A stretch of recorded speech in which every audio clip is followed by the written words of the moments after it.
See, students, now coming towards a topic called starting torque and running torque in three-phase induction motor. Now, before starting with this topic, मैं पहले ये बता दूँ that these types of topics are very least expected in exam. मैंने आज तक नहीं देखा हूँ that ये topic एग्ज़ाम में आया है. बोर्ड एग्ज़ाम की बात कर रहा हूँ, बट स्टिल समझाना बहुत ज़रूरी है बिकॉज इससे रिलेटेड कुछ पॉइंट्स जो है वो तुम लोग कंपैरिजन में लिख सकते हो. That comparison between squirrel cage rotor and wound rotor. So देख लेते हैं दैट ये है क्या starting torque and running torque.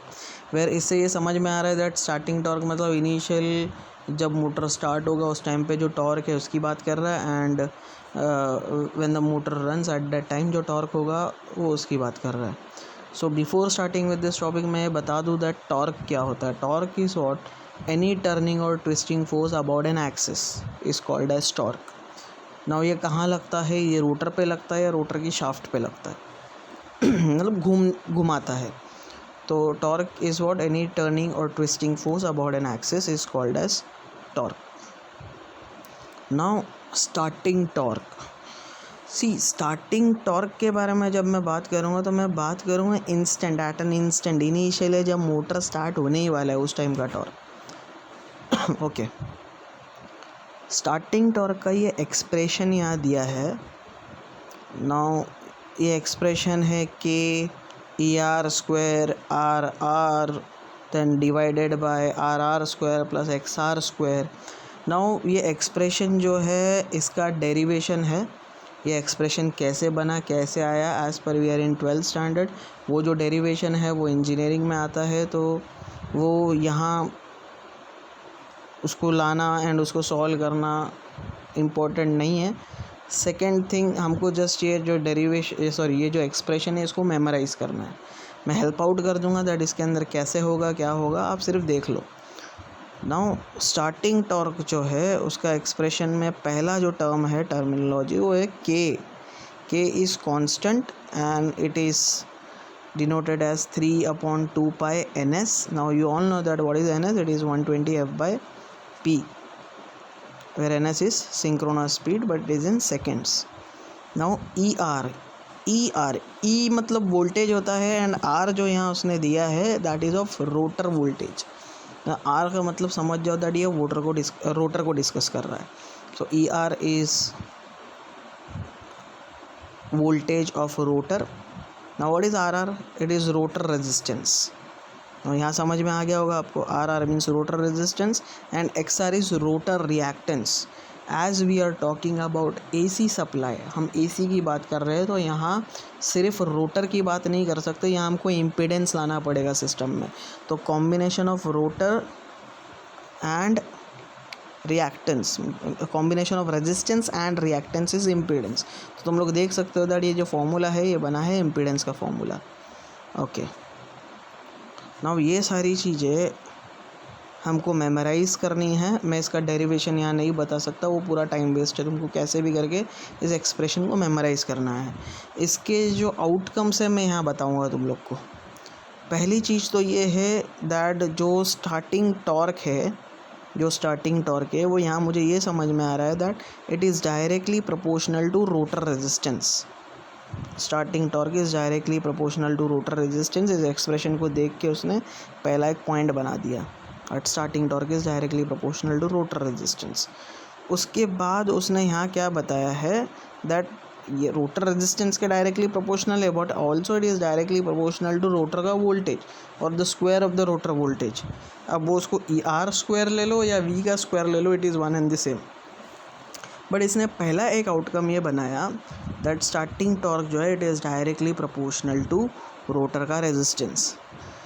अब ये बात तो हो गई दैट उसने पहला एक पॉइंट बना लिया दैट स्टार्टिंग टॉर्क अगर कभी चाहिए आपको मोटर में तो उसके लिए रोटर का जो रेजिस्टेंस है वो हाई होना बहुत ज़रूरी है. Next, running torque. Running torque की जब हम बात करेंगे तो उसमें ये समझ में आ जाएगा दैट एक्सप्रेशन स्टार्टिंग टॉर्क से थोड़ा सा चेंज हो गया. नाउ यहाँ स्टार्टिंग टॉर्क से एक्सप्रेशन चेंज होकर यहाँ आप देख सकते हो इसमें एक टर्म ऐड हो गई है एस वाली ना। वो एस क्या है? वो एस है slip, slip which is ns minus n upon ns। Okay, now slip यहाँ क्या कर रहा है? तो मैं यहाँ बता दूँ डैट स्टार्टिंग टॉर्क की जब वो बात करता है तो इनिशियल जस्ट मोटर स्टार्ट होने ही वाला है, मोटर जस्ट स्टार्ट होने ही वाला है, तो उस टाइम पे रोटर की स्पीड 0 होगी। मोटर जस्ट स्टार्ट होने ही वाला है मतलब रोटर अभी घूमा नहीं है, स्टार्ट होगा, तो इनिशियल स्टेज पे जो रोटर की स्पीड है वो 0 है। अगर मैं ये बोलूँ रोटर की स्पीड 0 है तो स्लिप की जो वैल्यू हो जाएगी इनिशियल केस में वो होगी 1, ns माइनस 0 अपॉन ns, तो दोनों ns कैंसिल हो जाएंगे एंड वैल्यू 1 आ जाएगी। सो इनिशियल केस में स्लिप की वैल्यू 1 है, तो मैं ये बोल सकता हूँ दैट यहाँ इस फॉर्मूले में स्टार्टिंग टॉर्क के स्लिप है, लेकिन हमको दिख नहीं रहा है बिकॉज स्टार्टिंग टॉर्क के टाइम पे स्लिप की वैल्यू 1 हो गई है। नाउ यहाँ आते हैं, अब रनिंग कंडीशन में जब मोटर घूम जाता है तो स्लिप की जो वैल्यू है वो 1 से कम हो जाती है। आप समझ रहे हो? मतलब ns minus n upon ns। If suppose that ns जो है वो मेरा 1500 RPM है एंड nr इज़ 1400 RPM, तो उसका जो स्लिप आएगा that will be less than 1। तो लेस देन 1 मतलब मैं अज्यूम करता हूँ दैट स्लिप की जो वैल्यू है वो 0.02 या 3 होगी, ठीक है। तो यहाँ अब रनिंग कंडीशन में स्लिप जो है वो डोमिनेंट है बिकॉज स्लिप तो आएगा जब मोटर घूमेगा, तो स्लिप आएगा, तो स्लिप मैंने यहाँ कंसिडर कर लिया। नाउ कहाँ कहाँ आया स्लिप? एक तो ऊपर की तरफ आया रोटर के वोल्टेज के साथ, और दूसरा रोटर के रिएक्टेंस के साथ आया यहाँ, ठीक है। नाउ एक तो यहाँ दिख रहा है दैट ये रोटर के वोल्टेज के साथ आ गया और दूसरा ये रिएक्टेंस के साथ आया। तो जो XR है रिएक्टेंस और द रोटर रिएक्टेंस वो चेंज हो जाएगा XR में। यहाँ XR लिखना चाहिए था उन लोगों ने, XR यहाँ लिखा नहीं है उन्होंने। तो जब मैं फॉर्मूले को चेंज करूँगा तो यहाँ आ जाएगा XR², ठीक है। तो रनिंग कंडीशन में यहाँ क्या हो रहा है, तो फॉर्मूला अगर समझ में आ गया तो मैं थोड़ा सा और आगे जाता हूँ। अब यहाँ उन लोगों ने आउटकम ये निकाला है, इसको सॉल्व किया है। नाउ सिंपल एक वे में उसको सॉल्व करके उन्होंने ये बताया दैट ये जो S² XR² है, यहाँ ये XR है, यहाँ X दिख रहा है लेकिन XR है, S² XR² जो है ये वैल्यू बहुत छोटी है। नाउ ये क्यों छोटी है? बिकॉज जब मोटर रनिंग कंडीशन में जाएगा तो स्लिप की जो वैल्यू है वो बहुत कम हो जाएगी। मैं अज्यूम करता हूँ 0.02 हो गई अगर स्लिप की वैल्यू, तो जब मैं 0.02 वैल्यू को स्क्वायर करूँगा, लाइक स्लिप की वैल्यू मैंने रख दिया यहाँ 0.02 एंड उसको जब मैंने स्क्वायर किया तो उसकी वैल्यू और छोटी हो गई। अब उसकी वैल्यू जब छोटी हो गई तो उतनी छोटी वैल्यू को जब मैं इसके साथ मल्टीप्लाई करूँगा x के साथ, तो वो मतलब छोटी ही वैल्यू को मैं जब इसके साथ मल्टीप्लाई करूँगा तो वैल्यू छोटी ही रहेगी, वो बढ़ेगी नहीं। तो यहाँ अगर मैं रोटर के रेजिस्टेंस के साथ मैं कंपेयर करूँ इस पर्टिकुलर वैल्यू को, तो यहाँ मुझे ये समझ में आएगा दैट रोटर का जो रेजिस्टेंस है वो बहुत ज़्यादा है as compare to this value.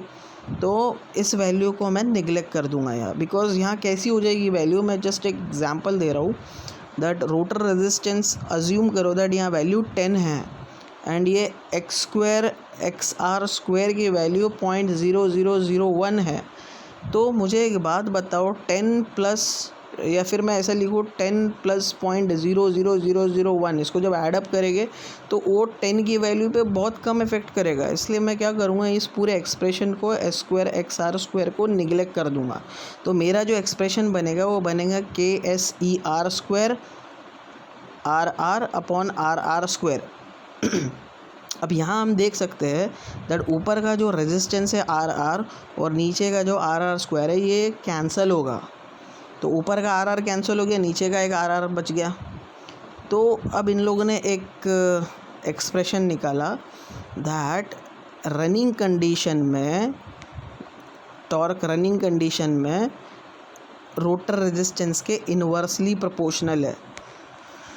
सो अब ये इन्वर्सली प्रोपोर्शनल हो गया। अब देखो ना यार, सबसे मतलब ये तो बहुत ज़्यादा प्रॉब्लमेटिक है कि मेरे पास कोई एक मोटर है जो ये बोलता है दैट इनिशियल केस में मेरे को रोटर का रेजिस्टेंस हाई चाहिए ताकि मैं मोटर को स्पीड अच्छी दे सकूँ, एंड जब मोटर घूमना चालूँगा उस टाइम पे मुझे रोटर का रेजिस्टेंस लो चाहिए। तो ये जो टास्क है ये बहुत ज़्यादा डिफ़िकल्ट है। मतलब एक ही टाइम में मैं रोटर को कैसे मैनिपुलेट करूँ यार। मेरे पास, अज्यूम करो मेरे पास एक स्क्वायरल केज रोटर है, मैं इस पे आता हूँ। स्क्वायरल केज रोटर यहाँ कहाँ गया, यहाँ, ये देखो, ये स्क्वायरल केज। अब यहाँ इस स्क्वायरल केज रोटर में ये तुम लोग देख सकते हो, यहाँ ये स्क्वायरल केज है वेयर ये जो कंडक्टर्स है स्क्वायरल केज में, जो कॉपर वायर्स है, ये एक दूसरे से शॉर्टेड है।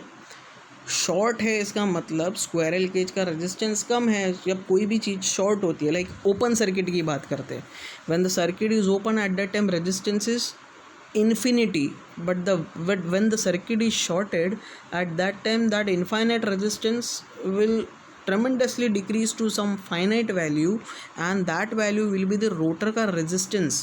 and ये जो हमने रोटर के अंदर कंडक्टर यूज़ किए, ये कॉपर है and it is a good quality enamelled copper जिसका रेजिस्टेंस बहुत ज़्यादा कम है। तो अगर मैं स्क्वायरल केज रोटर लेता हूँ और उसको शॉर्ट करता हूँ तो उसका रेजिस्टेंस कम हो जाएगा। अब रेजिस्टेंस कम हो गया, मतलब रोटर का रेजिस्टेंस तो यहाँ कम है, तो मैं ये बोल सकता हूँ दैट जो स्टार्टिंग टॉर्क जो है वो इसका बहुत कम है, बट रनिंग में टॉर्क इसका अच्छा होगा। तो ये जो दो मोटर है जो हमने पढ़े हैं, द स्क्वायरल केज रोटर जिसमें एक स्टेटर वाइंडिंग स्टार डेल्टा में है एंड यहाँ भी स्टेटर वाइंडिंग जो है वो स्टार में है, एंड दोनों तरफ जो रोटर है वो स्क्वायरल केज है। तो ऐसे टाइप के जो मोटर्स है ये इनका स्टार्टिंग टॉर्क बहुत लो होता है एंड इनका जो रनिंग टॉर्क है वो बहुत अच्छा होता है, बिकॉज़ ये एक ही कंडीशन फुलफ़िल कर पा रहा है दैट ये रोटर के इन्वर्सली प्रोपोर्शनल स्टार्टिंग टॉर्क जब जाएगा तो व्हाट विल हैपन, रोटर का रेजिस्टेंस की वैल्यू कम रहेगी तो इसका जो रनिंग टॉर्क है वो अच्छा हो जाएगा। तो ये प्रॉब्लम बहुत पहले से थी। उस प्रॉब्लम को रेक्टिफाई करने के लिए उन लोगों ने ये बोला था स्टार्टिंग में हमको यहाँ टॉर्क अच्छा नहीं मिल रहा है, तो उन लोगों ने क्या किया, स्लिप रिंग वाउंड रोटर बनाया। वाउंड रोटर में उन लोगों ने क्या किया, एक तो स्टेटर को उन लोगों ने स्टार में रखा, फिर रोटर को भी स्टार में डाल दिया एंड रोटर के कंडक्टर के अंदर एक्सटर्नल रेजिस्टेंस लगा दिए सो दैट हम कैसे भी करके रोटर का रेजिस्टेंस बढ़ा सके। तो ऐसे टाइप के जो रोटर होते हैं, वाउंड टाइप रोटर, इनका स्टार्टिंग टॉर्क अच्छा होता है एंड इनका रनिंग टॉर्क जो है वो पुअर होता है। रनिंग टॉर्क इनका कब पुअर होगा, जब ये एक्सटर्नल रेजिस्टेंस जो है ये फिक्स्ड रहेंगे। अब ये एक्सटर्नल रेजिस्टेंस वेरिएबल है, आप समझ सकते हो ये क्या है, ये वेरिएबल है। अब वेरिएबल है सो व्हाट विल हैपन, ये इनिशियल केस में क्या करेंगे, इसका रेजिस्टेंस हाई पे रख देंगे। हाई पे रख देंगे तो इनको स्टार्टिंग टॉर्क हाई मिल गया। अब जैसे ही मोटर घूमने लगा तो ये रेजिस्टेंस को नीचे कर देंगे, ज़ीरो पे ले आएंगे, है ना। रेजिस्टेंस को ये जब ज़ीरो पे ले आएंगे तो मैं ये बोल सकता हूँ दैट रोटर के अंदर रेजिस्टेंस अभी बहुत कम है तो उसका जो रनिंग टॉर्क है वो अच्छा हो जाएगा। तो मोस्टली जो इंडस्ट्रीज़ में मोटर यूज़ होती है वो वाउंड टाइप रोटर्स यूज़ होते हैं मोस्टली, मतलब एक स्पेसिफिक एरिया में वर्क करने के लिए ये वाली मोटर्स हम लोग यूज़ करते हैं। आई होप दैट आप लोगों को समझ में आ गया है। बट ये वाली मोटर्स जो है इसके अंदर हम लोग स्लिप रिंग्स यूज़ करते हैं, इसके अंदर स्पार्किंग्स बहुत ज़्यादा जनरेट होती है because of this slip ring. तो स्पार्किंग जनरेट होने के वजह से ये मोटर के अंदर हीट बहुत ज़्यादा बढ़ जाती है। नाउ हीट के दो कंडीशन है, पहली चीज़ तो ये यहाँ हमने रेजिस्टेंस यूज़ कर लिया जिसकी वजह से जो रेजिस्टेंस है वो हीट जनरेट करता है, because heat is directly proportional to square of the current and directly proportional to resistance. जितना ज़्यादा रेजिस्टेंस होगा उतना ज़्यादा हीट होगा, प्लस ये स्लिप रिंग्स जो है यहाँ स्पार्किंग होती है उसके थ्रू अलग एक हीट जनरेट होता है। तो जो जितनी भी इंडस्ट्रीज़ है वो अवॉइड करती है ऐसी सब कंडीशंस को। तो उन लोगों ने क्या किया, ये सारी प्रॉब्लम्स को ओवरकम करने के लिए उन लोगों ने एक नया मोटर ही बना दिया, बोले हमको झंझट ही नहीं मांगता है। तो उन्होंने क्या किया, एक नया मोटर बना दिया जिसको हम लोग बोलते हैं double cage motor. Now double cage motor में इन लोगों ने चालाकी ये की कि पूरे इलेक्ट्रिकल टर्म्स को उन लोगों ने यूज़ किया।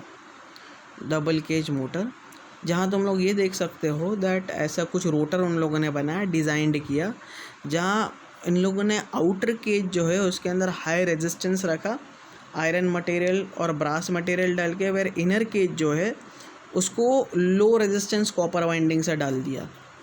ठीक है, अब जैसे ही मैं सप्लाई दूंगा, मतलब इनिशियल जैसे ही मैं वोल्टेज प्रोवाइड करूंगा सर्किट में at the starting, what will happen, जो फ्रीक्वेंसी होगा रोटर का that will be the normal supply frequency, because rotating magnetic field जब कट करेगा तो रोटर के अंदर ईएमएफ इंड्यूस्ड होगा, एंड वो जो ईएमएफ इंड्यूस्ड होगा वो 50 हर्ट्ज़ का होगा। तो इनिशियल केस में यहाँ आप देख सकते हो, यहाँ ये फॉर्मूला काम करेगा F'=SF। तो जब मोटर घूमा ही नहीं तो उस टाइम पे स्लिप क्या हो गई, 1 हो गई। स्लिप अभी तो घूमने वाला है ना, जस्ट इनिशियल कंडीशन की बात हो रही है। तो घूमा ही नहीं है तो स्लिप 1 है, तो स्लिप 1 है, इट मीन्स दैट जो रोटर फ्रीक्वेंसी है वही मेरा सप्लाई फ्रीक्वेंसी है। ठीक है, अब सप्लाई फ्रीक्वेंसी ही मेरा रोटर का फ्रीक्वेंसी है, तो रोटर के अंदर जो एक्सेल है वो क्या हो जाएगा, वो बढ़ जाएगा, बिकॉज फ्रीक्वेंसी बहुत ज़्यादा बढ़ी हुई है। जब ये एक्सेल बढ़ जाएगा तो मैं ये बोल सकता हूँ दैट इसका जो इम्पीडेंस है, ओवरऑल जो अपोजिशन है वो बढ़ गया। ओवरऑल अपोजिशन बढ़ गया तो मैं ये बोल सकता हूँ स्टार्टिंग में मोटर को रेजिस्टेंस बहुत ज़्यादा मिल गया, तो मेरा मोटर जो है वो स्टार्ट हो गया with high resistance. Later on what will happen, जैसे ही मोटर घूमेगा, अब जैसे मोटर घूमा स्लिप स्पीड आ गया, स्लिप स्पीड आ गया तो frequency of the rotor current क्या आएगा, कम होगा। अब जैसे ही frequency of the rotor current कम हुआ, जैसे ही कम हुआ तो यहाँ जो F है उसकी वैल्यू कम हो जाएगी, इट मीन्स दैट एक्सेल कम हो गया। एक्सेल कम हो गया तो ओवरऑल अपोजिशन कम हो गया। जैसे ही ओवरऑल अपोजिशन कम हो जाएगा तो रनिंग कंडीशन में भी मोटर को टॉर्क अच्छा मिलेगा। इसलिए ये नया मोटर डिज़ाइन किया उन लोगों ने, जिसका उन लोगों ने नाम दिया डबल केज मोटर। होप आपको समझ में आया।